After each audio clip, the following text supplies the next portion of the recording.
Welcome to another cold North Dakota day. Today, you're gonna get to see what an American gun show is like. For you guys that live in America, you've probably seen these, you've been to these, but this is kind of for the people that don't live in America and don't get to see what the gun culture is like in America. So let's go. We have arrived and we're definitely in the right place. There's a Trump 2020 trailer over there. This is at the North Dakota State Fairgrounds. Big old convention center full of guns today. There's so much stuff out here.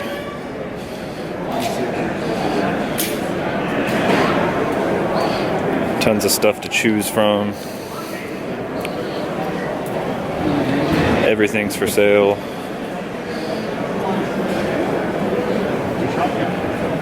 Got some old guns from like the World War II, World War I era.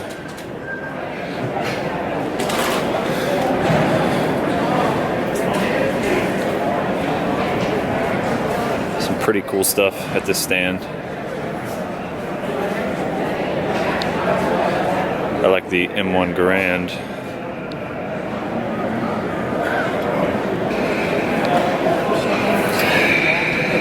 It really is incredible how much stuff is here. There's tons of guns, everything you can think of. Hunting guns, giant revolvers.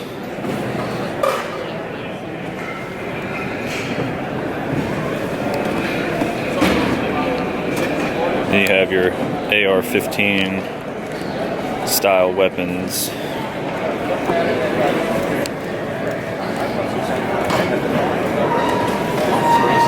Carry a suppressor, yes. Oh. All different kind of handguns.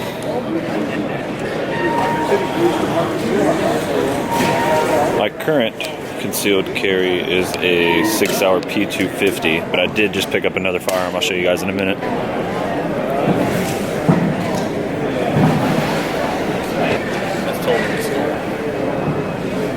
Boxes and boxes of ammo. Some more kind of cool old history.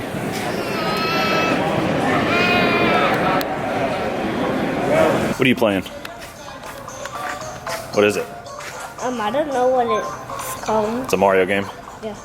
This is what Mason's been doing the whole time we've been at the gun show.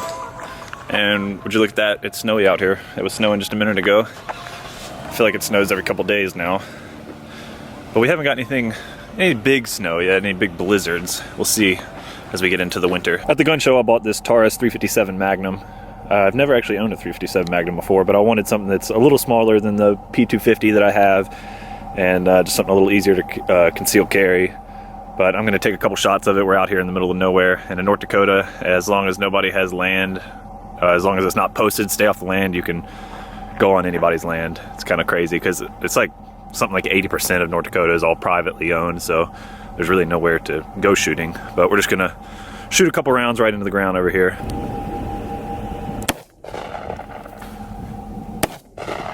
Thing packs quite the punch. Next time I go shooting to an actual range, I'll take you guys with me, do a little bit of video in there. I actually haven't been to a range since being in North Dakota, but I basically just wanted to get a feel for this today. I just wanted to, if I'm going to be carrying it, know how much trigger pull it takes and just how it's going to feel if I ever have to fire the gun. And it's definitely a lot more behind it than shooting the 9, but I like it. It feels good. And it's a little bit smaller than the 6-hour P250. Not a whole lot, but it's a little bit smaller. It'll be a little bit easier to conceal carry with. And I'll try to get a nice holster for it. The buying process is super easy at a gun show. I do have my North Dakota concealed carry license. And with that concealed carry license, I was able to, go over there and buy it 5 minutes, fill out a form, and the gun was mine. So pretty easy to get guns in America. Obviously, it's a big debate, guns and gun control. I don't know where you guys stand on the whole gun control. I'm not honestly 100% sure where I stand. Obviously, I love guns. I love owning guns. I love shooting guns. But obviously, there is somewhat of a problem in America, and I don't think it's really the guns, obviously. People is the main issue. People are bad everywhere. But after going to Japan and living in Japan for 3 years, kind of seeing the difference between America and Japan as far as guns and violence and things like that go, I mean, it makes me realize that obviously Japan is way safer. I feel safer in Japan. There's usually less violent crime in Japan, and they don't have guns. Their gun control is even more hard in Japan than it is here in the States. And like I said, like, I feel super safe in Japan. I don't feel like I need a gun. But I don't think that could ever be something that America would ever be able to do, just because of the culture, how America was founded and how people in America are. I don't think you would ever be able to take away guns and it'd be as safe feeling as Japan. I don't hate America. I don't dislike America. I don't dislike Japan. I love both countries, but I do feel safer in Japan. So I don't know. Take that for what it is. Let me know what you guys think about the whole gun control debate. I try not to get political on this channel ever, but I guess taking you guys to a gun show kind of made the topic come out a little bit. But I like guns. I love owning guns, and if I wasn't moving back to Japan, I would buy tons of guns. But those will probably be the only, well, I do have one other gun. I have a 22 long rifle upstairs, but that'll probably be it for gun purchasing until we get back from Japan, hopefully in a million years from now. What are you doing? Crazy puppies. I've been taking them to work with me the last couple of days. They've really been enjoying it. We had to bring your dog to work day and had like 9 dogs there. It's pretty crazy. What are you doing? This one, Captain, last night, Megan woke me up at 3:30 because he did a giant diarrhea dump all over our floor in our bedroom. He hurt his leg, I think, a week ago, so he's been kind of struggling getting up and down the stairs. I usually carry him up and down the stairs right now while his leg's getting better. I think he just sprained something, but I don't know what his deal was. He got up last night and apparently just stood up and started pooping everywhere. Something obviously was wrong with his stomach. But that was a ridiculous moment at 3:30 in the morning, having to go get a carpet cleaner. Maria didn't do anything though. She's just crazy. She's just crazy. She's crazy. She's crazy. Some of you guys are asking what we're going to do with the dogs if we go back to Japan. We want to take them with us, but it's going to depend on how tight money is then, I guess, and really been thinking about quality of life for them in Japan, because obviously we're not going to live in a big house in Japan. We probably won't even have a yard in Japan. So my parents already said they would gladly take them, and they have a bigger backyard than us and lots of room to run, and they could be taken a lot of fun places. And it also costs, I think, $2,000 or $3,000 a dog to get them over there on an airplane. So I don't know. We'll see what happens in the future. But I do love these puppies. Yes, I do. Even if you do poop on the floor at 3 a.m., I still love you. They're good dogs. Before I wrap this video up, there's a comparison of the ammunition for the two guns. This is the 9mm and this is the 357 Magnum. The 357 shoots. It's a little bit higher velocity than the 9, but it does have higher recoil for sure. And I don't know. I like both of these guns a lot. I'm not sure which one you would consider the better concealed carry gun to have. Both of them are really good guns though, and I really like them a lot. The house has been decorated for Christmas a little bit. Got the Christmas tree up. Carpet cleaner. Bad memories from last night. And I'm gonna jump on and play a little bit of Call of Duty here in just a minute. I haven't played Call of Duty in a long time until Call of Duty 4 came out, or Black Ops 4, whatever it is. And they have that blackout mode, which is kind of like Fortnite, Battle Royale type thing, and I've really been enjoying playing that. But now it's time to smash some burger time with Chick-fil-A Polynesian sauce. I had some of that left over from the Colorado trip I found in the car. Mason's still going at Mario. Got some cheese curds though. That's one great thing about being up here in the north is cheese curds. I don't think I've started this girl in a few days, so let's go give her a start. When it's really cold, sometimes she likes to squeak a little bit when starting. Squeal the belts a little bit. You guys can come on out, come on. But it's not too cold outside. And by not too cold, I mean it's like 25 degrees. It's not down in the single digits right now. Lighting in this garage is terrible. I need to do something about that. I thought about putting up the Christmas lights that I bought last year and putting them up around the edges right here, just to give me some extra light. But let's see how old girl does.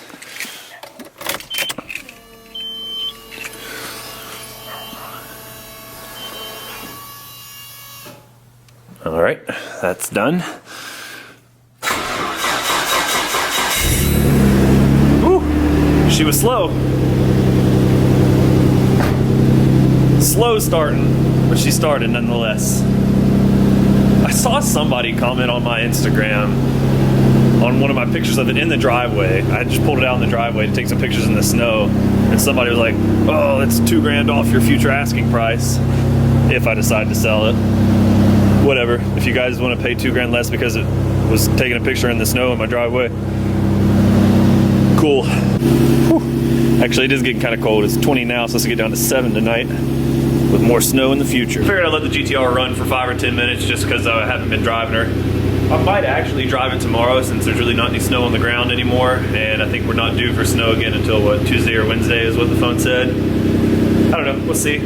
I did just post a picture on Instagram for a Q&A, so hopefully you guys start picking up on this Q&A. I want to answer some questions to end this video out. There's the photo for the Q&A. No comments yet, come on guys. That's another garage defend car that's for sale, another good one. That one's a V-Spec R33 GTR. While we wait for your questions to start rolling in on my Instagram post, let's go over a few cars currently for sale. Got a 93 Supra that we just got into the shop this past week. It's an SZ 5-speed, that means it's the NA version, but it is the 5-speed. It's a great way to get a good Mark IV Supra without having to pay the price tag of the twin turbo RZ model. It is blue. Here's the pictures of it on the screen. It's really nice. It's a nice car. You'll notice in some of the pictures the Toyota emblem on the back is missing, but it's going to be replaced before the car sells. Really nice car. It's going for $21,500 is what we are asking, and the kilometers on this one are at 68,750 kilometers. So off the top of my head I can't remember, but I think that's around 43,000 miles. So super low kilometers on that one. It's a great car, and it's a 93, so it is currently legal to be imported. I don't think this one's gonna last long. There's not really that many 93 Supras out there on the market right now, so to be able to find this one in this condition is pretty good. So I don't think it'll last long. I think somebody's probably gonna scoop it up and import it to the USA here very shortly. Also have the white Supra SZ right here on your screen. It's another nice one. It's a 95 though, so it's not legal until the year 2020. And it has 93,000 original kilometers on it, so pretty low on that one too. Not as low as the blue, but still very low.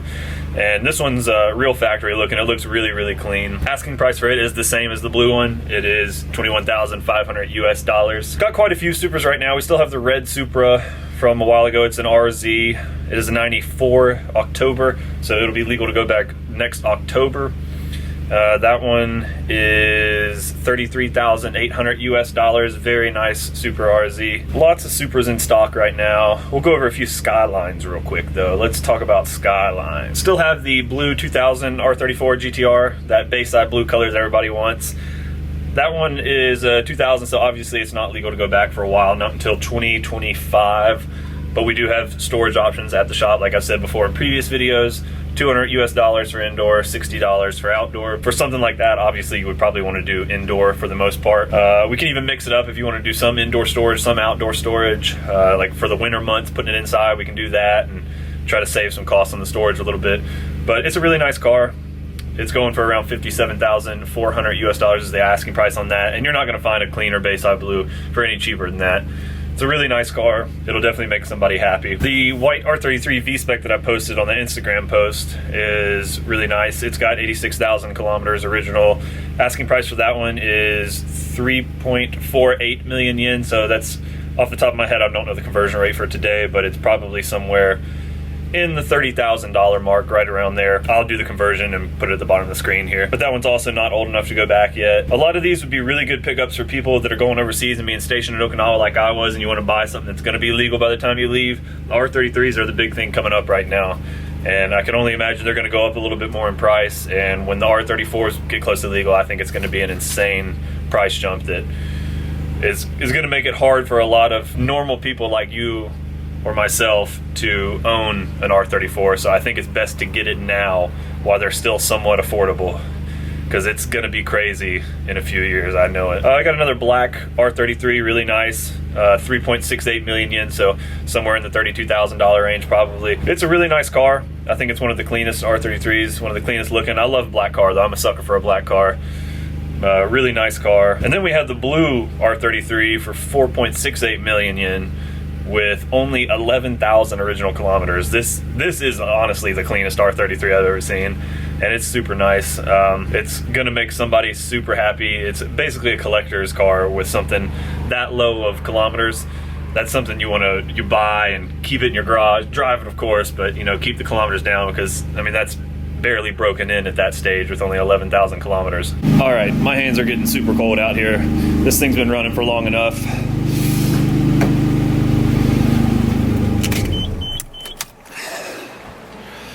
Let's go inside and warm up, see if we have any questions on Instagram. That's enough plugs for Cars for Sale for now, but seriously, go over and check out the YouTube channel that Dawson started. It's just Garage Defend. You'll find it on YouTube by searching that, and you can look in the link. You can look for the link in my description of this video to head over to that channel, subscribe. It's got over 1,000 subscribers now, and it's only gonna keep growing. He's doing great videos on the auctions and some cars that we have over there currently for sale. And once I make it over to Japan, I'll be helping with the channel, and we'll be running that channel together, and it's gonna be a lot of fun. We got a lot of big plans. Alrighty, got my Dickies cup. Not sweet tea in this though. Let's answer some questions. I see a few of you have posted some questions so far. We have Friend Built. He's a fellow R32 owner. Anything special happening to the GTR soon? Selling it? I don't know. Haven't made up my mind completely yet, but I think if I go back to Japan, I'm gonna sell it. So for anything happening soon, I might do some just general maintenance stuff this winter. Maybe replace like the intake manifold gaskets and change the oil, that kind of easy, simple stuff just to maintain the car. But no real big plans, I guess, coming up for it. High school graduate commented and said, what do you think of Tommy F. Yeah and Chris Money Rudnick? Well, I know who Tommy F. Yeah is. I don't know who Chris Money Rudnick is, to be honest. I'm guessing he's another YouTuber. Tommy F. Yeah seems like a pretty good dude. I've watched a few of his videos in the past, and he just actually purchased R32 V-Spec from us at Garage Defend, and Dawson met with him. Tommy flew over to Japan and got to hang out at the shop and stuff. He seems like a good dude. I don't watch too much of his videos because I usually watch videos in the living room with my son around and stuff, and I try to keep it kind of family friendly a little bit. And I know Tommy F. Yeah likes to cuss and stuff, which is totally fine for a YouTuber to do. I just don't want my son to watch a bunch of that right now. But he seems like a good dude. And Chris Money Rudnick, yeah, I don't know who that is, but maybe I'll look it up after this. All right, we got another one. Go Machine 346 commented and said about how much would it cost to get an R33 GTR to America, including shipping. Funny you should ask, since we just went over some cars for sale. R33s you can expect to spend anywhere from around maybe $26,000 roughly starting out to maybe, I mean, anywhere up to $40,000, $50,000 for rarer circumstances on the higher end of that, like the low kilometer blue one I showed earlier. But generally speaking, somewhere in the $26,000, $32,000 range for a pretty normal, nice R33 GTR. And for shipping, export and shipping fees to America, $1,980 US dollars to any major port of your choice in the United States. So, not a bad price. I always used to think shipping was a lot more expensive until I started working with Garage Defend, but it's not that bad. $1,980 gets it to any port. Seems like a pretty good deal to me. Alrighty, we have another question from Missile86. He asks, if you could live anywhere in Japan in the 80s or 90s, where and why? I don't know, really anywhere in Japan. I guess I would say somewhere mountainous, somewhere fun to drive. I mean, I could be pretty cliche, I guess, and say Gunma, that area. Obviously because of initial D and things like that. I don't know, maybe Nagano. I kind of like that area. It was pretty mountainous and not too far from Gunma, so it would be a good place to kind of be an in-between. So I guess for this question, I'll go with Nagano. Alrighty, it's a little bit later now. Me and Mason have been playing some Pet Simulator on Roblox, but we have some more questions to answer before we end this video. That Red Teg asks, how much longer till you're back here with Nations X13B, which is one of my good friends from back home in South Carolina. Well, you see, me and Jesse kind of broke up, so we're not going to be hanging out anymore. Just kidding. Jesse's a buddy back home, and he's got some really nice cars. He's got an Evo 10 and a 10th anniversary FCRX7. You guys saw him in some of the FD videos. But to answer your question, that red tag, I don't know. I'll be home probably sometime in May or June. But then hopefully it's off to Japan for the rest of my life, so we'll see. Alright, let's see. Otis King 11, are you going to sell your R32 GTR before going back to Japan, and what are you going to buy once you get back to Japan, hopefully an R34? Well, I will most likely sell my GTR before going back to Japan. Financially, it's honestly the best choice. I love my car, but I feel like it's probably a good idea to sell it. If I'm going back to Japan, I can pick something else up out there. So to answer the second part of your question, what would I be replacing it with? I don't know. I have to see where I'm at financially when it comes time to move back to Japan. We plan on selling pretty much all of our stuff and starting over brand new in Japan. So when I get over there, I'm gonna have to buy brand new furniture and everything like that. So we'll see. I definitely want to buy something easy to commute in at first, like a Toyota Hiace, like one of the 90s models, with some sweet red curtains, red interior, and a refrigerator in it. But we'll see. As far as the sports car goes, I will replace the GTR with something in Japan. I might wait a little while to see how the whole job plays out over there. I would like an R34 GTR, obviously everybody would, but they are pretty expensive, so we'll see. I maybe would replace it with another GTR possibly, or maybe I would go back to my roots or something and go with a Honda, or maybe I would go rear wheel drive. I'm really honestly not sure yet, so we will see. All right, the next question is from Born Slippies. Since you're going to work for Garage Defend, can you also sell parts for GTRs, Supras, Evos, etc. for us US folks? Right now, from the States, I can't do that, but when I go over there and I'm working for the shop, I should be able to do that. That is something I've always wanted to do, even when I was stationed in Japan with the military, but I didn't really have the time. But part sourcing could definitely be something I could do over there when I'm working for the shop. It would be a lot easier there.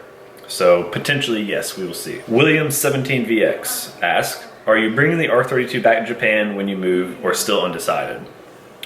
So, I'm definitely not bringing it back to Japan. That would just be silly. It's not worth as much in Japan as it is here.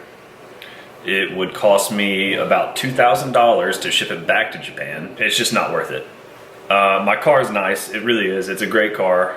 I've made it very reliable, but it's not the nicest R32 GTR around.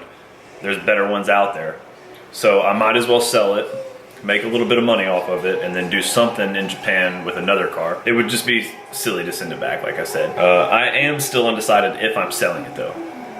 It's a hard decision to make, but I think if I'm moving back to Japan, I would sell it probably. Here's a good one. Captain26, my buddy who bought Megan's Evo. He says, does your wife still miss the Evo? And yes, most definitely. We were actually talking about this last night. She misses the Evo still. Friend Built said, that's cold-blooded. Misfit Toys, or Misfit Toys Car Club, bruh, savage, yeah. You got me there, Captain. Yeah, she does miss it though. She wants it. She still wants it. We're gonna move back next year, and she's like, maybe we can buy it back. I don't know. We'll see where we're at. All right, moving on. Misfit Toys Car Club. What is Garage Defend projecting R33 V-Spec prices to be for the American market? So right now, like I said, we do have an R33 V-Spec in stock. I showed it earlier in the video. Let me go pull up the price for that real quick. 3.48 million yen. So I'm not exactly sure, again, off the top of my head what that is. I think that's probably somewhere around the $30,000 range. So right now, I mean, you can get one of those for about $30,000. Now that one's not legal yet, so once it actually does become legal, I'm sure we're gonna see that price jump a little bit. I'm sure at auctions, they're gonna be charging a lot more for those type of cars. So the price is probably gonna go up once it gets closer to being legal. But for right now, around $30,000, you can start out getting the V-Spec R33. All right, moving on. A little piece of Japan. When you go to Japan, how does the visa situation work? Will Garage Defend sponsor you and your family? Please buy a JZX. Oh, excuse me. Thanks for all the content. All right, so when I go back to Japan, yes, I will be on a work visa. with Garage Defend. They will be sponsoring me, and my family, Megan and Mason, will be on a dependent visa. As far as buying a JZX, that's not something I'm totally against. That is something that I would potentially be interested in. Come here, bud. Come here. What? Come here. Come get in this video for a second. We got Mason right here. Are you excited to go back to Japan? Yes. Yes, you are. I can't wait to go back. One of the things right now we're looking at is a good school for him in Japan. Trying to find a good English speaking school for him, and that's the craziest thing. Everything else super easy, super simple to plan for, but finding him a school is the expensive part. Some of these schools want like college tuition prices for 1 year of first grade, which is insane. But we'll see. We'll figure it out. Back to the question though, a JZX, I could see myself in one. I'm not totally against it. All right, the next one, I don't even know how to say your name. I'm sorry, I'm gonna butcher this probably, but it's Tsukio Edition 89. If you had to get an American performance vehicle, what would you get? So I have always liked the Challengers. Whenever I first joined the military and started getting a decent paycheck, I was like, wow, I'm gonna go out and buy myself a SRT Challenger or an RT, probably an RT Challenger. That's what I was looking at. I couldn't afford the SRTs, and I really couldn't afford the RTs. Those things are so expensive. I've always liked the Challengers. I think they're pretty cool cars. I've never really thought about the Mustangs. The Mustangs are just not my thing. I did one time when I was younger, before I joined the military. I worked at a grocery store, and one of the guys there had a like 2010 Shelby GT500, and he let me take it down the drag strip a few times, and that was a lot of fun. It's super fast, one of the fastest cars I've actually probably ever driven. But I'm just not a Mustang person, so I would probably go with some kind of Challenger. What is the new Challenger they've come out with, like the Hellcat? Probably something like that. All right, and right now the last question, probably the last question for tonight. If anybody else comments, I'll probably answer them in another video. But good old the Mick 26. Mick is a good guy. He met up with me whenever we were in North Carolina going to Charlotte Cars and Coffee whenever I got back from Japan. He's got a few questions here, no problem at all, Mick. How did you and Megan meet? So that's kind of actually an interesting story. So in 2000 and maybe 10th or 11th grade for me, I had a girlfriend at the time, and I had a 3rd generation Eclipse GT. It's got the V6 in it, and I went to a high school. She went to a different high school, not far away, maybe like 20 minutes away. And her boyfriend at the time went to the same high school I did, and he had an S2000. And one day in the parking lot of school, I saw this S2000, and I was in my Eclipse, and we raced all the way back to another town, doing like 100 plus on some street roads, being stupid. And that day was the first time I met him, and I was like, cool car, man, let's hang out, you know, let's do car things together. And then the next day, I met his girlfriend, Megan, and I saw her, and I was like, yep, gonna make that mine. And it took a few years, and in 2012, we got married, and then Mason was born in 2013. Very interesting how it worked out. She was my crush for a while. She had a boyfriend, and I had a girlfriend, and years later we made it work. What's your favorite type of music? I don't know. It depends on what kind of mood I'm in. I listen to country a lot around here, especially when I'm driving the Jeep around. I do like country music for just hanging out and kind of chilling, driving around. Whenever I'm driving fast, whenever I want to go up to the mountains and do some like toge type racing, I like to listen to some more upbeat music, some kind of techno-y dance music. I don't really have a favorite music though. I really kind of like all genres of music at certain times. And Mick's final question, I believe you're a pretty big gamer, so what's your favorite video game of all time? I don't know if I'd consider myself a big gamer. I do play video games on the weekend pretty frequently. I played Fortnite for a long time. Got really good at that, but then kind of just quit playing, I don't know. So I'm probably not gonna give that my favorite game. I've always liked the Call of Duty series, like I said earlier in this video.